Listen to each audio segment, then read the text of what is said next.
estamos aquí presentes, Jordi Bonet a mi derecha y yo, Ángel Albert, somos componentes de un equipo pluridisciplinar que estamos restaurando la vidriera de hormigón del Seminario Diocesano Mater Dei en Castellón, diócesis colindante a la catalana de Tortosa, desde donde venimos a explicaros esta intervención. Bien.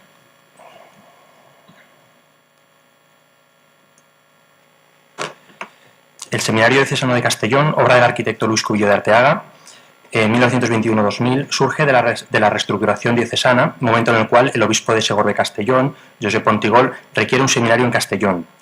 Es en 1961 cuando, por decreto episcopal, se erige el Seminario Mayor Diocesano en la ciudad de Castellón, mientras que el de Segorbe pasa a ser Seminario Menor Diocesano. El edificio, como podéis ver en la planimetría original, está compuesto por un conjunto de 11 pabellones de los 13 que fueron proyectados en su origen. Como veis, son piezas conectadas y relacionadas con la naturaleza y con el entorno. Se van adaptando a la pequeña orografía de la ladera. La dimensión que se va repitiendo a lo largo de todo el seminario es un módulo de 24 por 24 que surge de la repetición modulada del dormitorio y servicio de los seminaristas. El edificio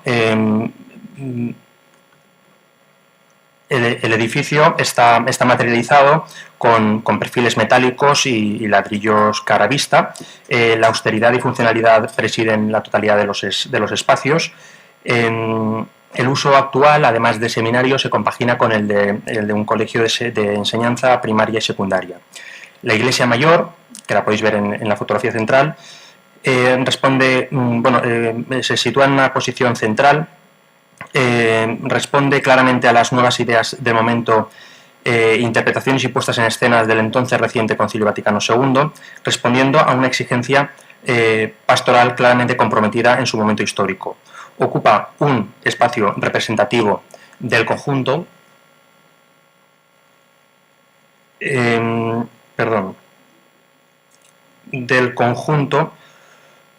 por su centralidad en la trama de pabellones que conforman el conjunto, una idea primigenia que queda patente en la totalidad de los croquis y borradores que se conservan del proyecto del seminario. A su vez, el concepto de centralidad se repite en el interior de la iglesia de planta griega y con un altar ubicado en la posición central, a modo de planta comunitaria. En uno de los lados, el frontal respecto al acceso, sería esta posición de aquí, se ubica el gran presbiterio que responde a la necesidad de las ordenaciones y los bancos de los fieles repartidos a los otros dos lados abrazando el altar. Las esquinas son ocupadas por el tabernáculo, la sacristía, accesos secundarios, confesionarios y coros. La austeridad en la utilización de materiales es acorde al resto del conjunto del edificio, tan solo un cambio en el aparejo de ladrillo sobre el paramento del presbiterio con evidentes connotaciones acústicas. Este espacio está especialmente significado por la cubrición de la vidriera de hormigón, obra del artista alicantino Arcadio Blasco, auténtica protagonista, capaz de generar un ambiente sobrecogedor. El autor desplazó la vidriera del altar para colocarla originalmente a modo de bóveda celeste, quizá impulsado por las críticas recibidas a otros maestros contemporáneos por la disposición de las vidrieras tras los altares y en el entorno del presbiterio, produciendo contraluces, deslumbramientos y distracciones de los fieles. Este tipo de vidrieras fueron en su tiempo una extraordinaria solución para los espacios arquitectónicos, por su facilidad de procedimientos y sus resultados agradecidos y espectaculares. No obstante, el presente trabajo es una de las más brillantes de su género, muy lejos del proceso de degradación que este tipo de realizaciones ha sufrido en los últimos tiempos. Resulta especialmente interesante el texto de García Herrero, en el que queda patente la buena relación entre el arquitecto y el artista, a partir de la cual surgen numerosas colaboraciones. En ellos confluyeron, guiados por las claras orientaciones litúrgicas, una transparencia de ideas con posibilidades técnicas y mentalización estética verdaderamente moderna. Pioneros en nuestra tierra de una etapa de tránsitos y evolución ideológica y pastoral que se reflejó de modo patente en su trabajo. Blasco en esta época colabora con diversos arquitectos de vanguardia, dando lugar a experimentaciones con nuevas técnicas no desarrolladas hasta el momento, investigaciones plásticas y el desarrollo de tema en gran formato. Uno de los más ejemplares en este sentido fue sin duda el que nos ocupa. Según García Herrero, fue la primera realizada en España para cubrir completamente un espacio. El tema representado por la vidriera es una gran espiral que simboliza la gloria, en cuyo centro se representa una cruz que, según el proyecto primitivo, debería haber sido una representación simbólica de la Santísima Trinidad, evitando así la reiteración del elemento de la cruz que ya aparecía en el presbiterio. La vidriera, con una superficie de 385 metros cuadrados, está formado por un total de 770 paneles de dimensiones aproximadas 50 por 100 centímetros. Los paneles compuestos de hormigón armado tienen un espesor medio de 3 centímetros, en los que queda prácticamente enrasado superiormente cada uno de los vidrios, siendo estos dobles, es decir, compuestos por dos vidrios tipo catedral de 3 milímetros, cada uno de ellos. La armadura embebida en el hormigón es lisa, de 4 milímetros y cuantía variable en función de la forma y proporción del hormigón en relación al vidrio de cada uno de los paneles. La totalidad de los paneles se encuentra suspendidos de un armazón en cuadrícula compuesto por una estructura metálica de T invertida de 5 centímetros de lado, los cuales quedan suspendidos de la estructura de cerchas que forman la estructura de la cubierta de la iglesia. El perímetro de la iglesia, el perímetro de la vidriera queda separado del muro de la iglesia a través de un oscuro formado por placas de escayola fijadas con estopas. La cubierta de la iglesia es inclinada a 4 aguas, está acabada con chapas grecadas metálicas y otras, las mayorías, de fibra de vidrio translúcidas ancladas a la estructura de perfiles, a través de las cuales la luz llega al interior de la vidriera. El agua de lluvia, recogida perimetralmente por un canalón, que conduce de sección rectangular, que dirige las aguas a las bajantes por donde son evacuadas. Actualmente la cubierta presenta problemas de estanqueidad derivados de defectos en las juntas entre placas y desperfectos puntuales propios del envejecimiento de las placas, así como el derivado de las dificultades en el recorrido de evacuación del agua a lo largo del desarrollo de los canales perimetrales.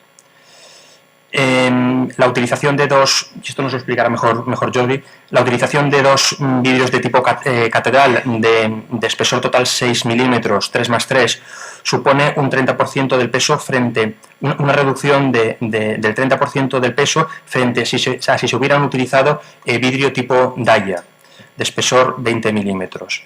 Además de la mayor posibilidad cromática que ofrece la combinación de los dos vidrios en la solución empleada. En cuanto al estado de conservación, nos encontramos con un hormigón que se encuentra carbonatado al 100%. Es decir, ha perdido la basicidad que le es propia, se ha acidificado y ha dejado al acero en una situación de desprotección frente a la corrosión.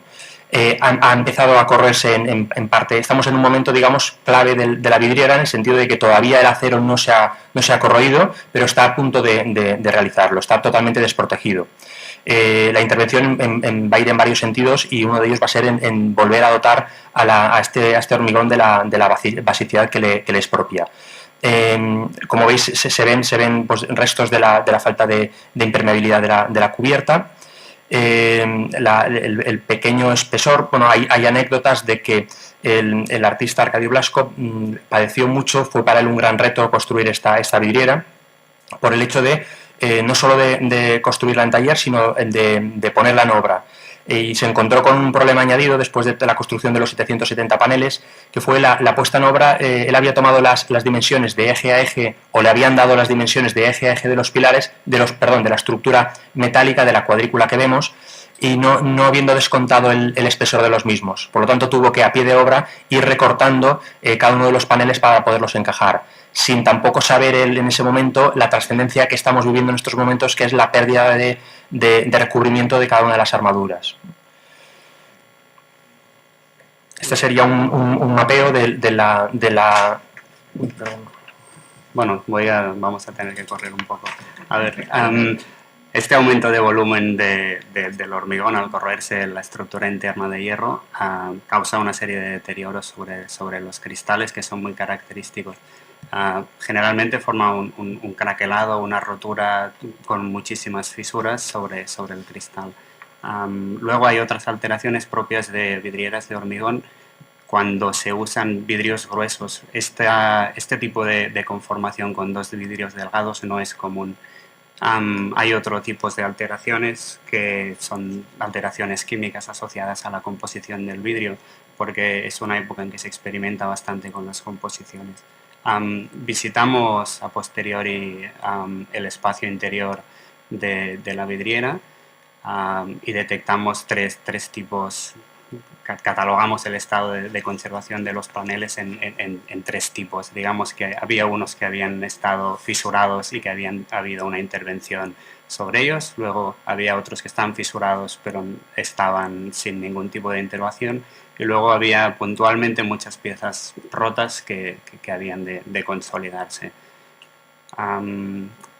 Posteriormente pasamos a hacer una serie de ensayos para intentar recoger toda la información que pudiéramos. Parte importante de este proyecto es que hay muy pocas intervenciones realizadas y documentadas sobre conservación de vidrieras de hormigón.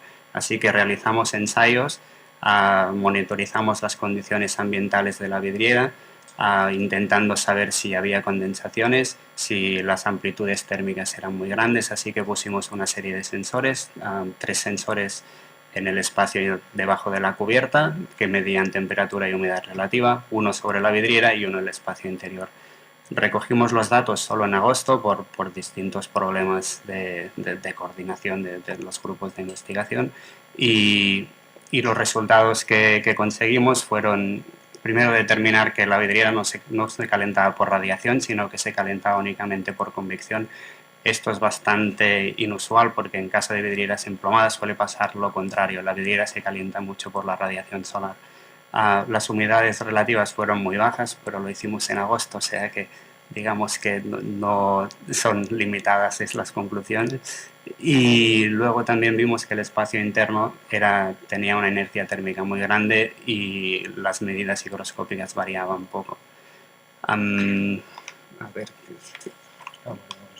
Sí, continúas tú. No bien, bueno. Pues hicimos ensayos sobre el hormigón. Parte de los problemas sobre el hormigón es que cada taller realizaba sus propias recetas, y hemos encontrado que es muy poroso y que tiene poco cemento. Por tanto, parte de la intervención futura se centrará en mejorar la formulación de este hormigón para obtener estructuras más duraderas.